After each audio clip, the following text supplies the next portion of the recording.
السلام عليكم ورحمة الله وبركاته.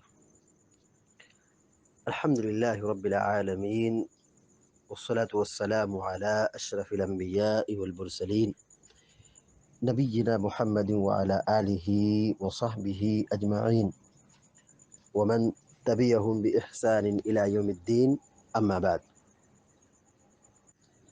فعن عقبة بن عامر رضي الله تعالى عنه أن رسول الله صلى الله عليه وسلم قال: إياكم والدخول على النساء. فقال رجل من الأنصار: يا رسول الله، أفرأيت الحمو؟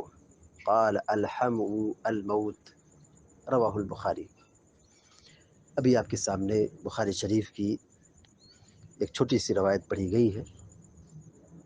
حضرت عقبہ بن عامر رضی اللہ تعالیٰ عنہ بیان فرماتے ہیں کہ اللہ کے رسول صلی اللہ علیہ وسلم نے فرمایا: ایاکم والدخول علی النساء، تم عورتوں کے پاس آنے جانے سے بچو۔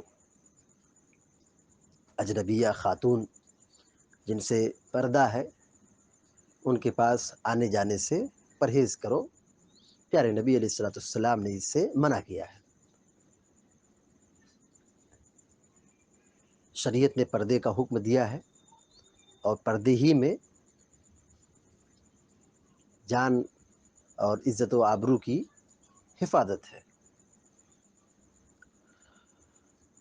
لوگوں نے کہا: اے اللہ کے رسول صلی اللہ علیہ وسلم، فقال رجل من الانصار، حدیث میں جو لفظ ہے فقال رجل من الانصار یا رسول اللہ، انصاری صحابی میں سے کسی نے کہا: اے اللہ کے رسول صلی اللہ علیہ وسلم، افرأیت الحمو، دیور کے بارے میں آپ کیا کہتے ہیں؟ شوہر کے قریبی جو شخص ہو، دیور یا جیٹھ یا اس کے علاوہ، آپ صلی اللہ علیہ وسلم نے کیا کہا؟ الحمو الموت، دیور یا جیٹھ تو موت ہے۔ کوئی یہ نہ سمجھے کہ دیور اور جیٹھ سے کیا ضرورت ہے پردے کی، یہ تو ہمارے قریبی، ہمارے گھر کے ہی لوگ ہیں۔ نہیں، اسلام نے یہ تعلیم دی ہے کہ ایک خاتون اپنے دیور یا جیٹھ سے پردہ کرے، اور اگر آدمی ہے تو اپنی بھابھی سے پردہ کرے، اور عزت کی سلامتی اسی پردے کے اہتمام میں ہے۔ مگر افسوس کا مقام ہے کہ آج ہمارے گھروں میں یا ہمارے گھرانے میں اسلام کی ان تعلیمات پر عمل بہت کم ہوتا ہے۔ بے پردگی عام ہے، بے پردگی ہمارے گھروں میں عام ہے۔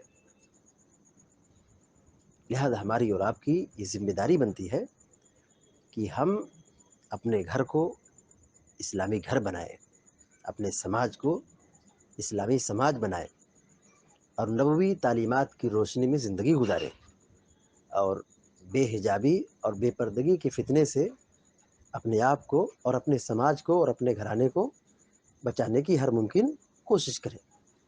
اسلام کی یہ تعلیم جو یہاں اللہ کے نبی صلی اللہ علیہ وسلم نے بیان فرمائی ہے، اس سے ہم اور آپ اندازہ لگا سکتے ہیں کہ عزت اور پاک دامنی کی کیا اہمیت ہے اسلام میں، کہ اس کی حفاظت کے لیے جو آدمی کے قریبی ہیں ان پر یہ پابندی لگا دی ہے کہ وہ خواتین کے پاس آنے جانے سے پرہیز کریں، خواتین کے پاس اٹھنے بیٹھنے سے، آنے جانے سے، آمنے سامنے ہونے سے بچیں۔